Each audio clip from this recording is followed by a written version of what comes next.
Leis federais de incentivo à cultura. Você sabe quais são essas leis federais que estão em vigor hoje de incentivo à cultura? Vocês têm alguma noção, né?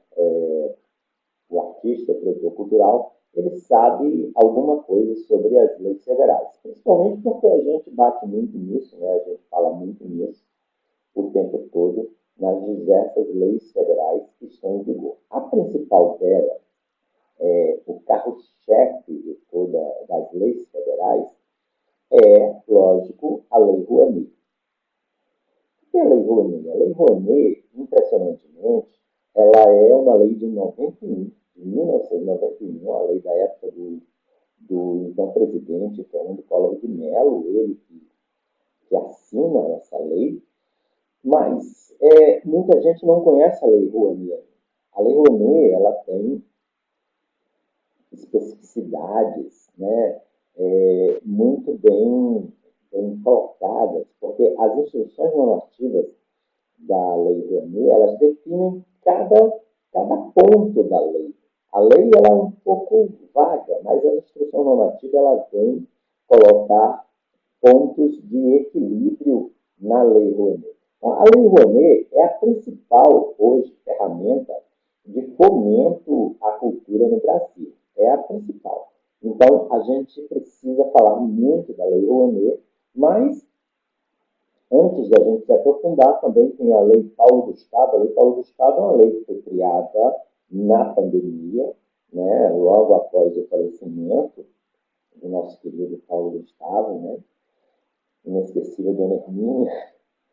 Então, logo após o falecimento dele, né, houve uma busca, né, de se ajudar os artistas que estavam ali na pandemia, e a lei ela foi muito importante nesse aspecto, e a Lei Paulo Gustavo ela ainda perdura até hoje, porque houve uma adição à Lei Paulo Gustavo, né?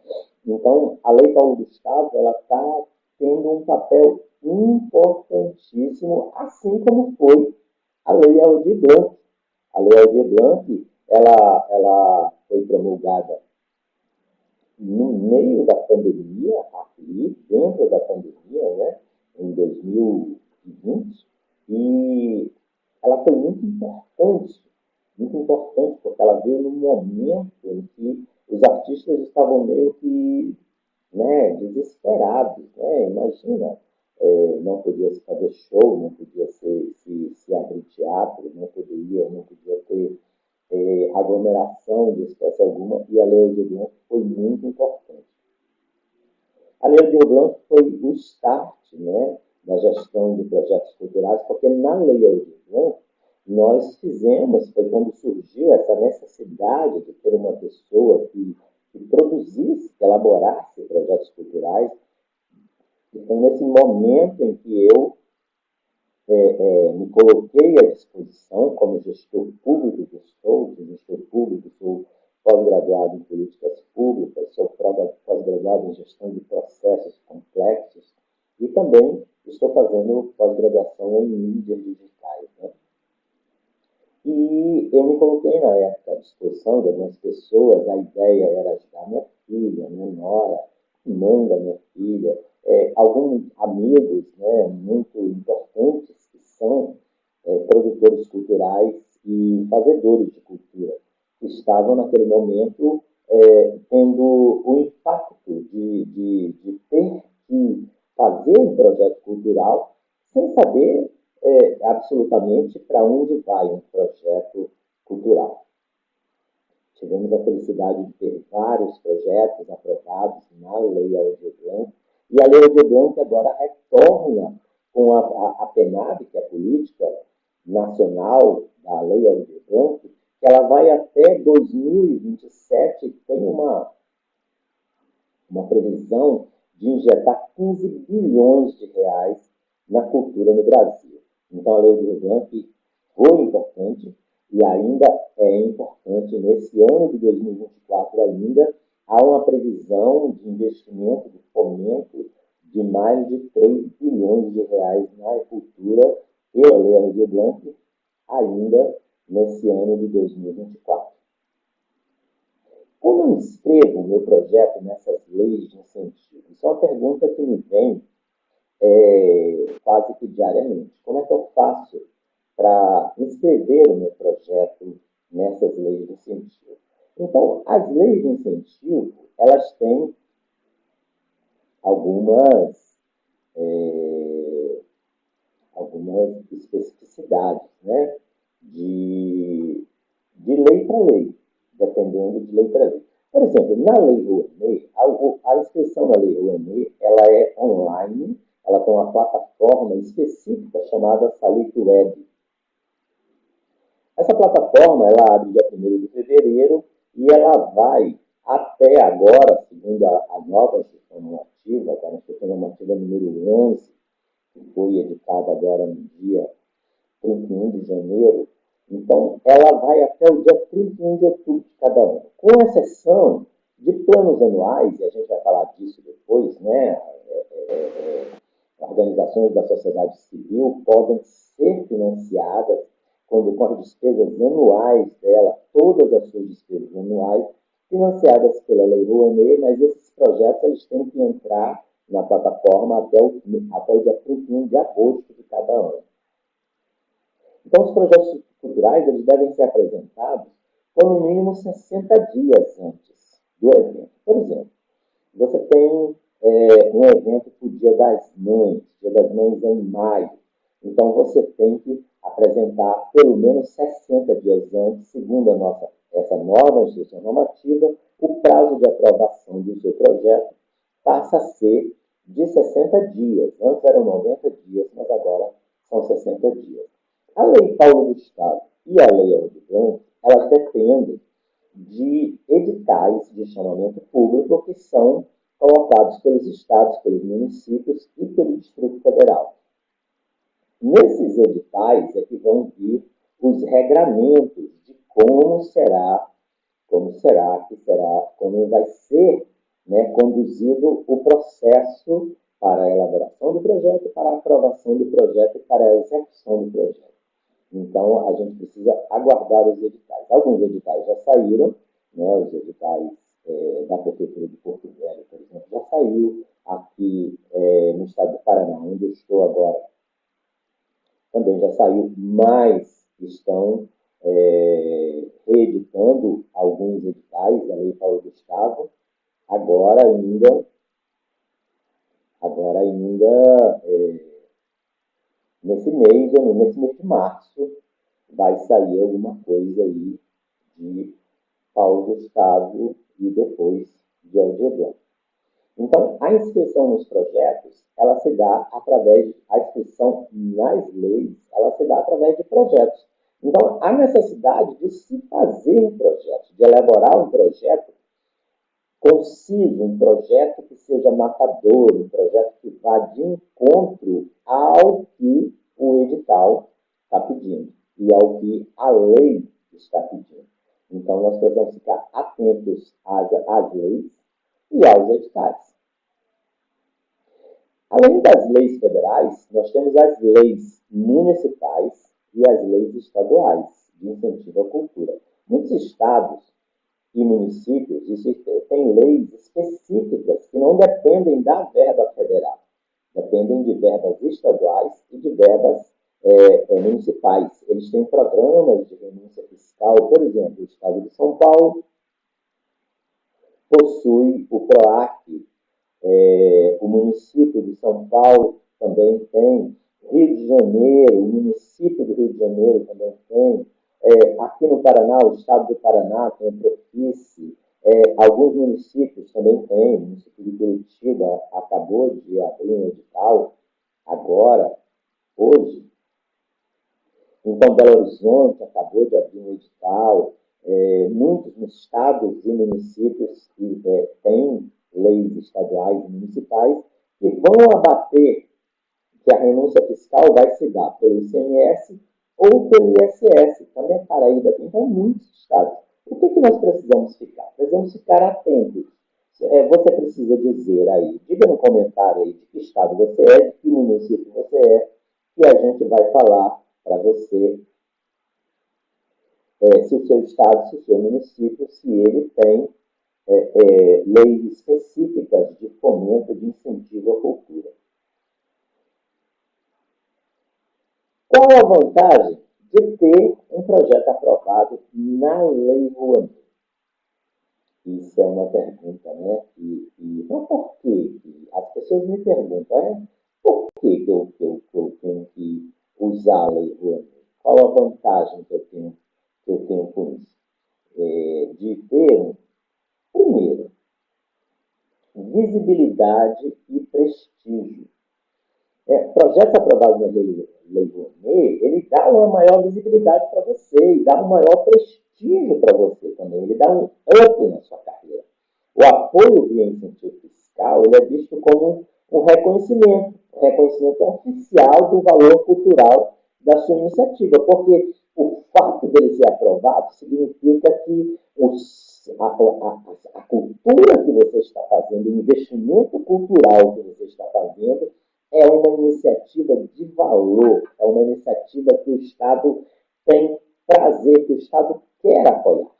Então, se você tem um projeto aprovado na Lei Rouanet, você tem essa escala de visibilidade, você já tem um prestígio maior. Opa, eu sou Rouanet, eu tenho um projeto aprovado na Rouanet. Isso vai contribuir para a sua imagem, para a sua reputação, de uma forma tremenda, de uma forma extraordinária. Vai te dar também acesso a novos públicos, porque com o recurso desse fomento é possível você expandir a abrangência do projeto cultural. Você pode atingir novos públicos, você vai ampliar o impacto social e cultural do seu projeto, da sua arte, daquilo que você já faz, mas que antes não era muito conhecido, não tinha uma visibilidade grande, mas agora você vai encontrar um trabalho, porque você vai receber verba para divulgação, você vai receber verba para assessoria de imprensa, para o marketing, você vai receber verba para fomentar a divulgação do seu trabalho. Então, você muda de patamar. Então, como elaborar os seus projetos? Como elaborar o seu projeto cultural? Nós vamos te apresentar o método GPC. Ele começa, são 3 siglas. GPC, que o G é gerar. O que é gerar? O que é gerar? Você saberia colocar aí nos comentários o que é gerar? As mulheres sabem o que é gerar, né? Os homens sabem o que é fazer, as mulheres sabem o que é gerar. Então, fazer é diferente de gerar. Vocês entenderam aí a lógica da coisa? Não é só fazer, tem que gerar. Gerar é criação, é de algo único, é de algo novo. Quando você gera uma criança, quando você gera alguma coisa, você gera algo com uma identidade única. Então, gerar é quando você vai colocar algo inovador. Mas eu já faço isso há 30 anos, mas você vai gerar o seu projeto como uma inovação original. Por quê? Porque você, no momento de gerar, você tem que pensar fora da caixa, você tem que buscar formatos impactantes.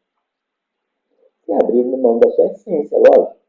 Você não vai abrir mão daquilo que você já faz, você não vai abrir mão da essência cultural que tem, que você artista tem, ou você produtor cultural tem. Não, você não vai abrir mão disso.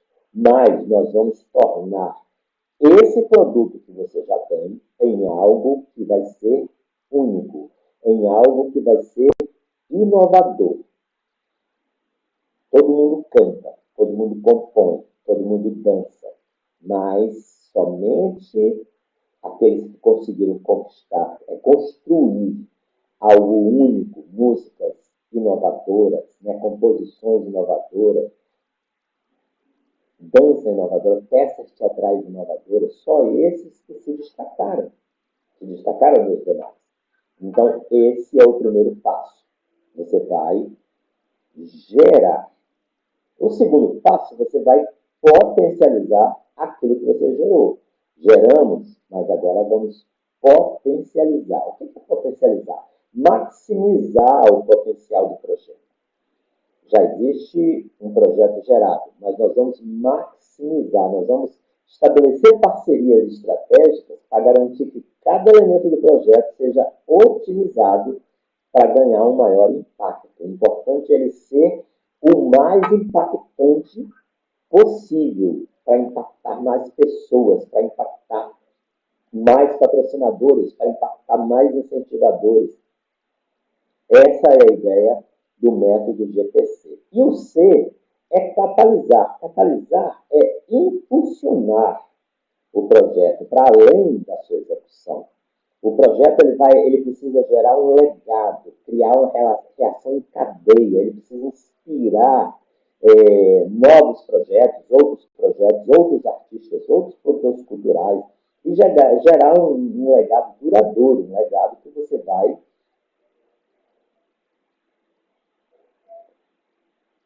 Deixa eu colocar o C aqui do catalisar, que eu esqueci de passar. Então, o C do catalisar é isso.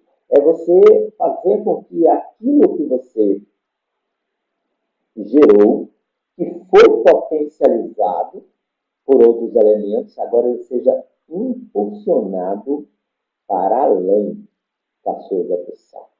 Esse é o método GPC. Mas nós vamos aprender isso na prática. O método GPC ele tem que ser aplicado desde o título do projeto, até o orçamento do projeto. Então vamos lá, para a gente não perder tempo. Saia da ideação. Talvez você não saiba nem o que é ideação, mas depois nós vamos trabalhar isso. Mas, primeiro, você precisa aprender a identificar ideias prósperas. Aprenda a identificar ideias prósperas. Qualidade sobre quantidade. Às vezes a gente quer ter um projeto magnífico. Eu queria até passar um vídeo aqui, né, da ideia do que é a ideia que normalmente o produtor, o artista, o fazedor de cultura tem do seu projeto e o que seria uma realidade factível para o seu projeto. Mas eu vou passar esse vídeo ainda, ele vai ficar pronto essa semana e a gente vai passar aí nas nossas redes sociais. Mas a qualidade do seu projeto, daquilo que você vai entregar no seu projeto, veja bem, não estou falando da qualidade da escrita do projeto, estou falando da qualidade do que você vai entregar com o seu projeto, né? Da arte que você vai entregar, do produto cultural que você vai entregar. Então, a qualidade ela tem que se sobrepor à quantidade. Você não pode querer apresentar um monte de coisa e, de repente, se perder na qualidade daquilo que você está produzindo. Lapidar as suas ideias. Você precisa saber como lapidar isso. Como pegar a pedra bruta e ir lapidando para que você encontre aquilo que está dentro e você não enxergou ainda. Você transformar conceitos brutos em projetos significativos e bem estruturados. É como esculpir uma pedra bruta revelando a sua verdadeira forma. A forma já está lá, mas você precisa esculpir, lapidar para poder. Eu não sou especialista nisso, mas o diamante bruto, ele não tem valor. Assim como o ouro, né, em estado bruto, não tem muito valor. Mas a hora que você lapida aquele diamante, a hora que você transforma ele numa pedra única, num produto único, aí ele explode, né, o seu valor. Aí ele entra, e nós vamos falar disso durante nossas lives, nós vamos falar de cada conceito desses para que você entenda como você vai fazer, como você vai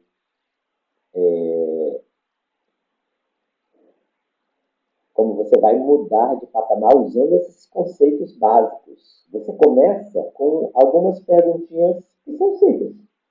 Por exemplo, o que? Por quê? Ao longo dos anos, eu venho me deparando com artistas que são talentosíssimos, mas que não têm ideia de que projeto apresentar. É impressionante. A pessoa tem talento, a pessoa tem algo que ela já faz, mas ela não sabe como que ela vai apresentar isso. Ela não sabe que projeto que ela vai apresentar. Por exemplo, o artista é um cantor, músico, mas ele não sabe se faz um projeto para a gravação de um álbum, se faz para videoclipe, se faz para a produção de um show, de um festival de música. As opções são muitas. E às vezes ele quer fazer tudo ao mesmo tempo. É aí onde a gente volta lá, qualidade pela quantidade. É necessário que você tenha clareza naquilo que você pretende fazer. Essa é a primeira pergunta que você tem que fazer para si mesmo. Não só para você escrever o seu projeto cultural, mas para você vir conversar também com o projetista. Você quer conversar, porque as pessoas vêm conversar comigo e não sabem o que querem fazer. A segunda pergunta é por quê? O motivo ele vai ser determinante para o avaliador do seu projeto. Não para quem vai fazer o seu projeto, ou para você mesmo, se você escrever seu projeto.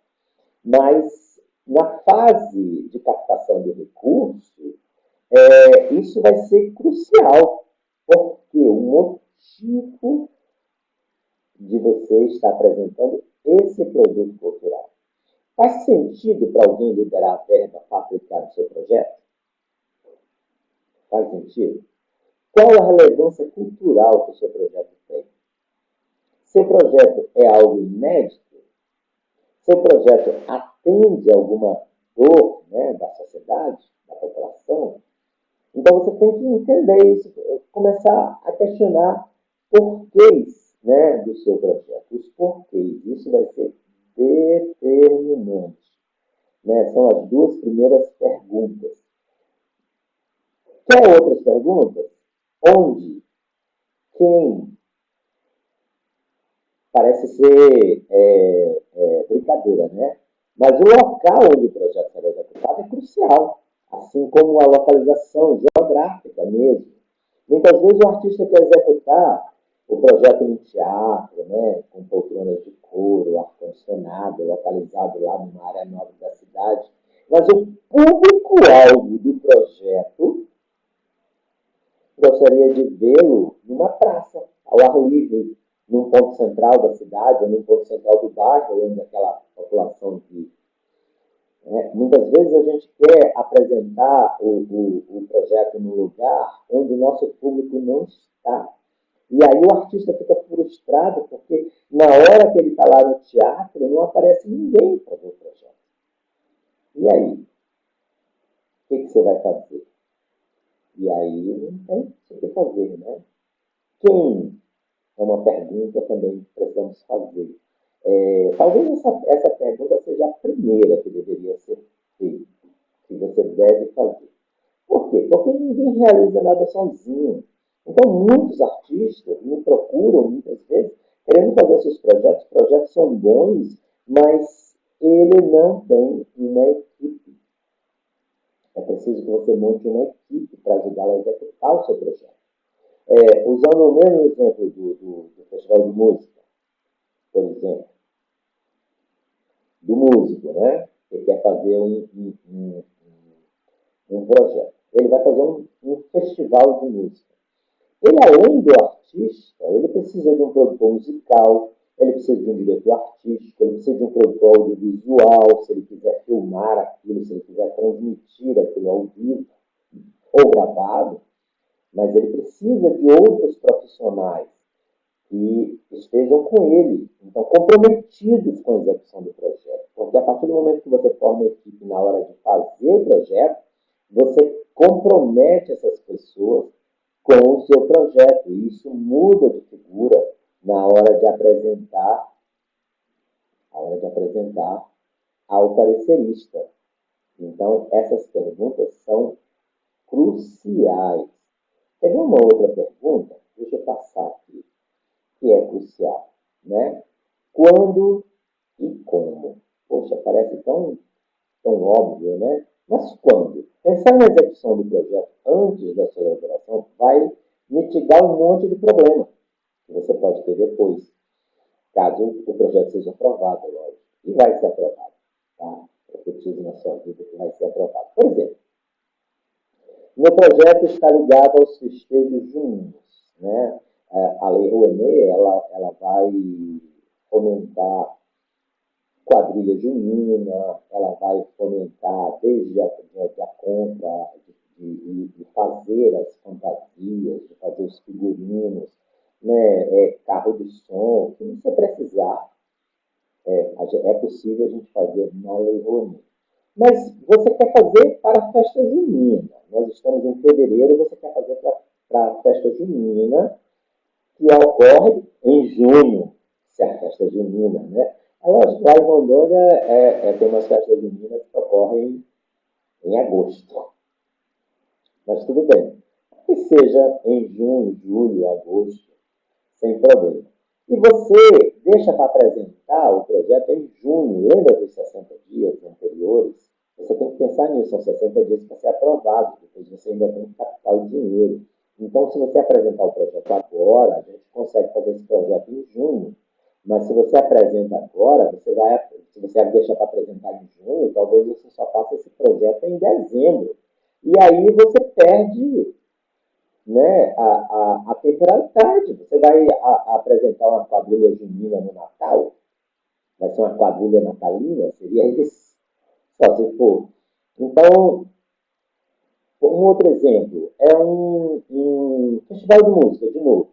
Um festival de música, de dança, né, ao ar livre, uma cantata, mas você faz essa cantata numa época que chove todos os dias e você fez ao ar livre, como é que o público vai estar lá, né, debaixo de chuva para assistir? Então, isso faz sentido? Isso não faz sentido. Então, quando ele é uma pergunta muito importante. Como? Uma outra pergunta que você tem que se fazer. Qual o ponto de partida? O seu projeto foi aprovado, a verba está na sua conta, e agora? Na hora da execução do projeto, muitos artistas se perdem, porque não tentaram responder essa pergunta antes de fazer o projeto.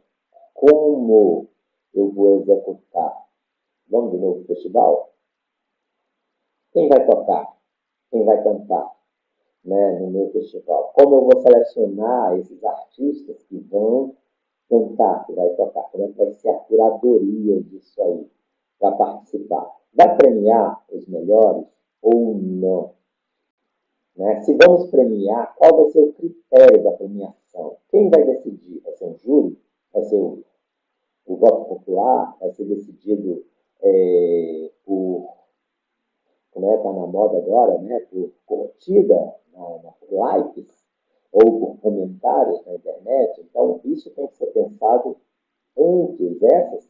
São exemplos aqui pequenos, mas existem muitas perguntas, né, de como ser feito que você tem que fazer antes de você apresentar o seu projeto.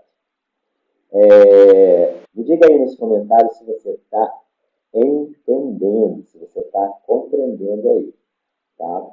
Vai falando aí para que a gente possa, né, ir melhorando aqui. Vai deixando aí também suas perguntas, vai. E se você está gostando até agora, coloca seu like aí, o like é muito importante, tá? Agora a questão mais importante, a pergunta mais importante que o artista, o produtor cultural tem que fazer é quanto vai custar. Quanto vai custar essa brincadeira? Meu projeto custa quanto?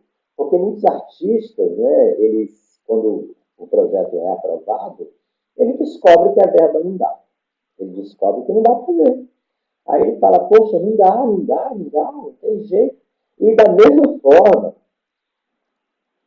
às vezes a verba é muito grande, né? O projeto dele, ele esticou, ele ajeitou, ele fez uma coisa, ele priorizou a qualidade pela quantidade, tal, tal. O projeto ficou perfeito. Mas a verba, quando é caso de editais, você quer, né, pegar todo aquele valor que é determinado para aquele tipo de projeto. Então, a verba sobra e a pessoa começa a inventar despesa para utilizar o recurso, começa a criar, né, despesa, começa a inventar. Isso também não é legal. Né? Apesar disso aqui ter sido a última pergunta, o orçamento do projeto é a primeira coisa que você tem que pensar, a primeira coisa que você tem que se preocupar. Quanto é que vai custar isso? Mas quando você pensa assim, quanto é que vai custar, porque a pessoa está acostumada a fazer. Só que ela faz de qualquer jeito, né? O artista ele vai fazer, o artista ele vai dar o jeito dele. A quadrilha junina ela vai sair elaborando o meu projeto. Né? Projeto cultural, ele tem um roteiro, ele segue um roteiro. Né? Todo projeto cultural ele segue um roteiro. Em qualquer edital, em qualquer lei, em qualquer estado, município, ele vai seguir um roteiro. Esse roteiro ele é padrão, mas ele pode ter umas diferenças aqui e acolá, dependendo do edital. Então, principais pontos. Título do projeto. Gente, o título do projeto é tão importante que você não tem noção, sabe, como é importante o título do projeto. Porque a proposta do projeto, ela tem que... Eita, tem alguma coisa aqui que deu errado. Espera só um pouquinho, gente. Então, a proposta, ela deve apresentar um título que seja capaz de, de dar uma ideia, já concisa do que é o seu projeto. Uma ideia concisa e clara e ela tem que fazer referência ao seu projeto. Por exemplo, voltando lá à ideia do festival, eu vou fazer um festival de música, um festival de cinema, um festival de dança, um festival de... Como é que vai ser o nome do seu projeto? O nome do seu projeto tem que começar com festival. Parece simples, né? Mas a pessoa faz um festival de dança e ela quer que o título seja a arte da dança na modernidade. Está compreendendo? Então, o título ele é importante para que ele dê sentido ao que o parecerista, ao que a pessoa que vai analisar o seu projeto, que dê sentido para que ele já tenha vontade de ler o seu projeto. Ele já vai ficar na expectativa, poxa, isso aqui é legal, né? Isso aqui é bom. Eu tenho um projeto aprovado na Lei Rouanet, o nosso amigo que eu acredito que está aqui, agora ele falou aqui, o Highlander, o Highlander tem um projeto, o nome do projeto é sensacional, que é Festival IE Viva Amazônia. Então, olha só, uma palavrinha tão simples, IE, que chama a atenção, porque todo mundo quer saber o que é IE. Eu vou primeiro a perguntar, mas Raimundo, o que é IE? E aí, a pessoa vai ler o projeto para querer saber o que é IE. Fala aí se alguém sabe o que é IE, coloca aí nos comentários aí. O resumo da proposta é um segundo ponto do projeto. O resumo da proposta é a apresentação dos produtos culturais que vão compor o seu projeto. Muitas vezes, por exemplo, dando o exemplo aí do festival do Highlander, né, da Vida Capoeira. É um festival de capoeira. Quais são os produtos que compõem o projeto? Ele é um festival em si, mas ele tem um workshop, ele tem uma transmissão ao vivo, ele tem um vídeo que vai ser disponibilizado em canais de streaming, Então, são produtos culturais distintos dentro de um mesmo projeto. Então, é por isso que a equipe tem tudo a ver, porque de repente você tem um produtor audiovisual na equipe que ele vai fazer o trabalho audiovisual para você e vai dar um plus no seu projeto. Vamos para frente aqui. Justificativa. A justificativa são os motivos para a realização do seu projeto. Nessa justificativa, você tem que colocar o porquê do seu projeto, apresentando os benefícios, né, que vai trazer para a sociedade. Quando a lei ela fala em fomentar a cultura, quando ela fala em dar o dinheiro para o artista, para o fazedor de cultura, ela não está pensando em beneficiar o artista, o fazedor de cultura, o produtor cultural. Ela está pensando em beneficiar a sociedade, beneficiar aquela pessoa que mora lá na Zona Leste de São Paulo, que mora lá na Zona Leste de Porto Velho, que mora lá, quem é de João Pessoa aí, Carol, qual que é um bairro pobre de João Pessoa? Coloca nos comentários aí qual é o bairro ou a zona que é mais sofrida, digamos assim, que tem mais pessoas em situação de vulnerabilidade. Quase não saía, gente, vulnerabilidade. Que é aí da sua cidade? Coloca aí nos comentários. Então, a lei, a ideia da lei é atender essas pessoas que não têm condições de serem atendidas pelos bens culturais.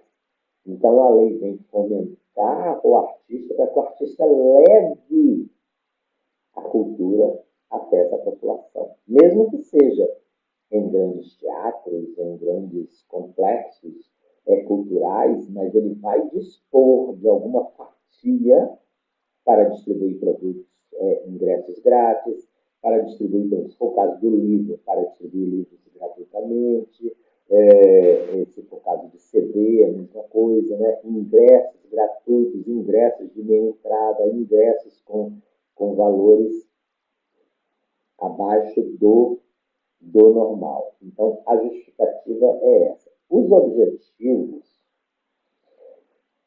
devem conter objetivos gerais e objetivos específicos de forma separada, porque aqui você vai colocar as entregas que são mensuráveis, o que você pode medir, e você vai dizer, olha, eu vou entregar tantos disso, tantos daquilo. Né? Esse é o objetivo. Às vezes a pessoa coloca lá no objetivo, meu objetivo é levar a cultura. Cara, o objetivo de levar a cultura é o objetivo da lei. Não é o seu fazedor de cultura. Você não tem um objetivo. Seu objetivo não é levar a cultura. Não, você não tem esse objetivo. Deixa de conversa fiada. Seu objetivo é fazer com que o seu produto chegue, mas que você seja remunerado por isso. Esse é o seu objetivo. O objetivo da lei é levar a cultura àqueles que não têm acesso à cultura, aos bens culturais. O objetivo do projeto não é isso. O objetivo do projeto é fazer um festival de música para 10 mil pessoas. Produzir um espetáculo de dança que vai ser entregue a 1000 pessoas no local tal. Esses são os objetivos. Tem que ser muito bem mensurados, porque na prestação de contas eu vou ter que apresentar isso. Eu vou ter que dizer, olha, aqui fiz e entreguei para tantas pessoas que eu prometi entregar. Público-alvo é a identificação daquele público que vai ser atendido pelo seu projeto. Você precisa ressaltar o número de pessoas que vão ser atendidas nesse projeto, você precisa separar por idade, por gênero, por cor, por estado ou condição de vulnerabilidade, você tem que... Travou de novo, né? Vulnerabilidade. Pronto, agora falei. Você tem que colocar área geográfica. Eu vou atender tantos jovens, adolescentes da área tal da cidade que não têm acesso à fruição dos bens culturais. Então, Isso tem que ficar bem claro e objetivo essa questão do público-alvo. Estão compreendendo até aí? Acessibilidade e democratização do acesso. Gente, é democratização, tá? Não é demonização. Acessibilidade, bem, as acessibilidades, elas são obrigatórias. Você tem que destinar pelo menos 10% do valor do seu projeto, do total do seu projeto, para ações de acessibilidade. E também você tem que destinar uma parte do seu projeto, normalmente é 20%, para a democratização do acesso. Aí 20% não é do total do valor do seu projeto. Mas, por exemplo, você vai fazer um projeto de um show para 10 mil pessoas. Então, você tem que destinar 2 mil ingressos para a democratização do acesso. Vamos chegar lá. A acessibilidade, ela se divide em acessibilidade arquitetônica, acessibilidade para PCDs visuais, acessibilidade para PCD auditivo e para PCDs intelectuais. Isso é muito importante, tá? Você precisa entender que seu projeto tem que atender as pessoas com transtornos, as pessoas com síndromes. Você tem que entender como é que você vai fazer isso, fazer esse seu projeto chegar até essas pessoas. Perfeito? Isso a gente vai esmiuçar. E a democratização do acesso, elas são medidas que estão previstas no artigo 29 da Instrução Normativa número 11, essa instrução que eu falei aqui. Elas estão dispostas lá todas as medidas declarando quantos ingressos você tem que dar, quantas meia entradas você tem que disponibilizar, quanto disso, quanto daquilo, está tudo determinado lá. E aí você tem que falar das... Aqui já falei, né?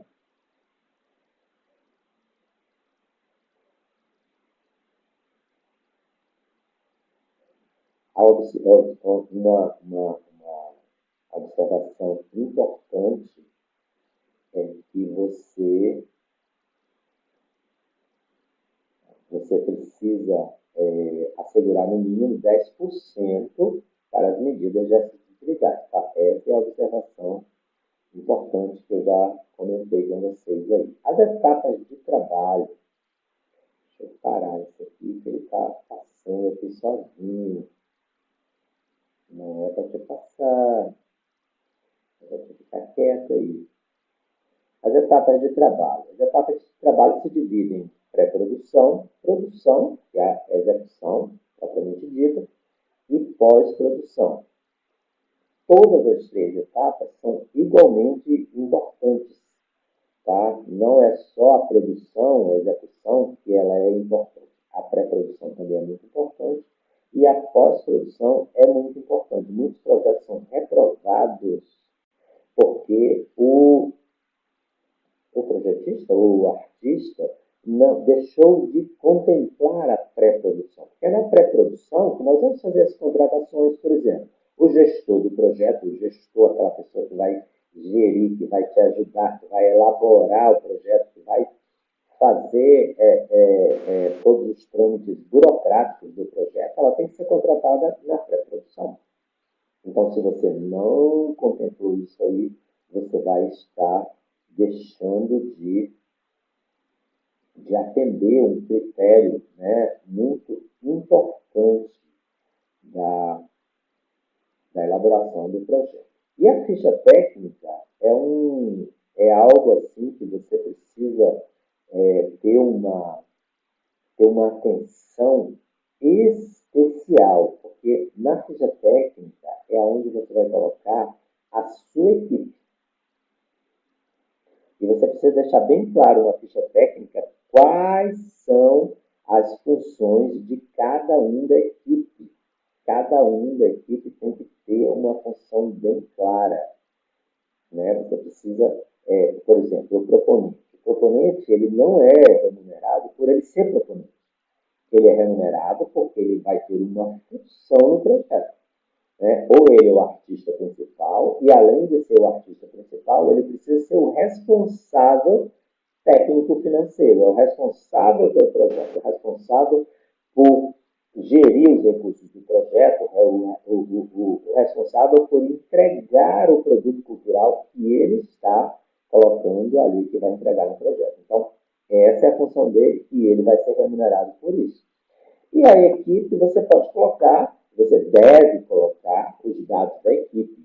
Agora, muito importante, é preciso ter um portfólio bem elaborado. Essa é a grande questão. Os artistas me procuram, mas eles me procuram sempre sem os seus portfólios. E isso é terrível, porque um artista sem portfólio... O que é portfólio? As pessoas confundem portfólio com currículo. Não é um currículo. O portfólio é o cardápio. Eita, olha que comparação louca. É o cardápio do artista. O que o artista tem para entregar? O que ele já entregou? E o que ele tem para entregar? O que ele tem para entregar está baseado no que ele já entregou. Então, o que ele já entregou, ou o que ele estudou para entregar, também vale, é preciso estar bem no seu portfólio. Por exemplo, você já fez show, mas não adianta você escrever lá, fiz o show fulano de tal. Não, você tem que ter um portfólio com fotos, com vídeo, com links da onde a gente pode assistir esses vídeos, com...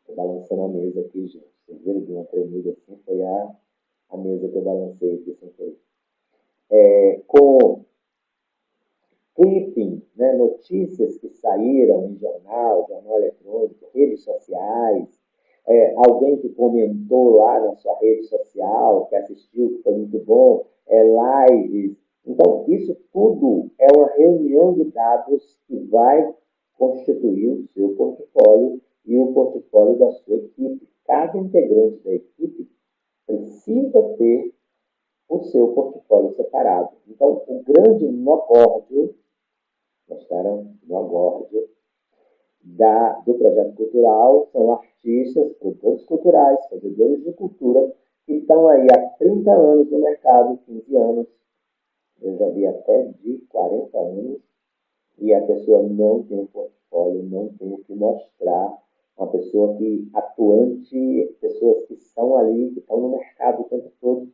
mas que não buscaram compilar os dados daquilo que você produziu já de cultura no portfólio. Então, é importante, é necessário. O portfólio é o que vai aprovar, que vai ser responsável por pelo menos 20% da aprovação do seu projeto é o portfólio. Como que eu faço um portfólio destacado, que vá diferenciado e vai me destacar da multidão de projetos? Então, aí é um tema que eu vou deixar para Carol, vai fazer na semana que vem, na terça-feira que vem, ela vai falar dos portfólios e nós vamos estar aqui. Quem estiver no grupo vai... Eu não sei se eu posso dar spoiler, mas quem estiver no grupo, quem comentar lá, opa, estou aqui no grupo, quero participar, essas pessoas vão concorrer a um portfólio profissional que será produzido pela equipe da GPC. Tá? Então, como se destacar? Como criar um portfólio diferenciado? Então, eu não vou dar spoiler não, porque a Carol vai falar disso na terça-feira que vem. Mas é ser autêntico, né? Apresentação visual, curadoria, isso é o que eu já falei. Contextualização. Então, são pontos que a Carol vai fazer isso tudo na terça-feira que vem, para a gente, e a gente já vai ter, né, resolvido esses problemas técnicos que a gente está tendo aqui, e ela vai falar disso na terça-feira que vem, exatamente como deve ser o seu portfólio. Tá? E ela vai dar exemplos, ela vai mostrar para você se destacar. Bom, e aí vamos voltar rapidamente ao orçamento, porque o orçamento, como eu falei, é algo crucial. como fazer o orçamento do seu projeto. Então, a gente deixou para o final, mas o orçamento ele tem que ser a primeira preocupação do artista, a primeira coisa. Sem a ideia do custo do projeto, a gente não tem como mensurar a necessidade financeira que ele vai ter. Então, a gente precisa pensar nisso. Artistas e produtores culturais que nunca executaram projetos culturais, deixa eu afastar aqui, pela Lei Rouanet, elas vão ter um limite de R$ 200.000 para realizar o seu primeiro projeto. Olha só que legal, né? Ela vai ter R$ 200.000 para... Eu nunca tive um projeto, nunca executei um projeto na Lei Rouanet.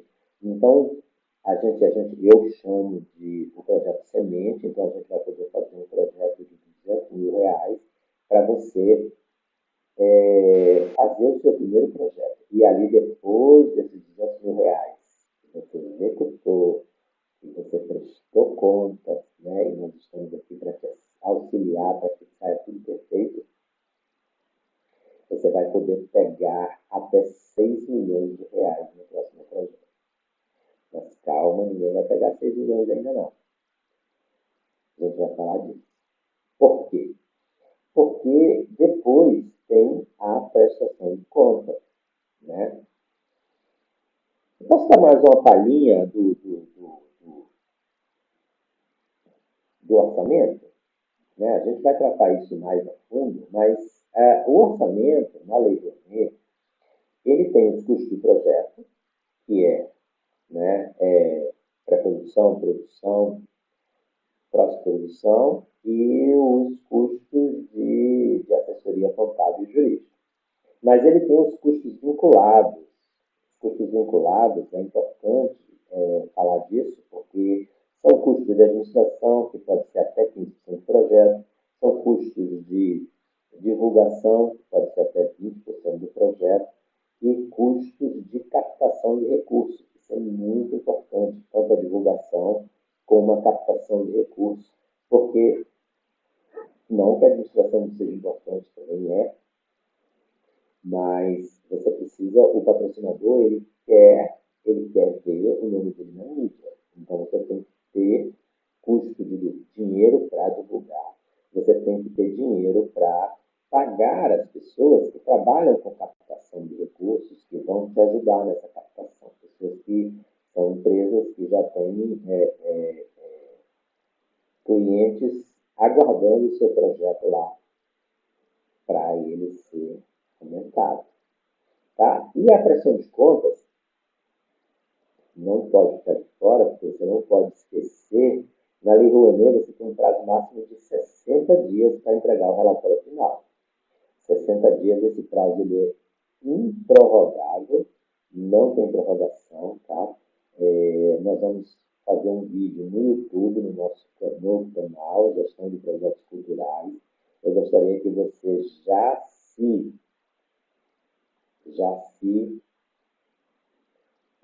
inscrever-se no nosso canal no YouTube, Gestão de Projetos Culturais. Eu vou pedir para Carol. Carol, coloca aí o link do YouTube do nosso novo canal, para as pessoas já se inscreverem para a gente, que a gente vai estar colocando cada ponto desses que eu falei aqui, nós vamos fazer um vídeo, eu vou fazer um vídeo separado por ponto, para que você possa entender cada ponto. Se você quiser você mesmo fazer o seu projeto, você vai poder fazer perfeitamente utilizando o método GPC,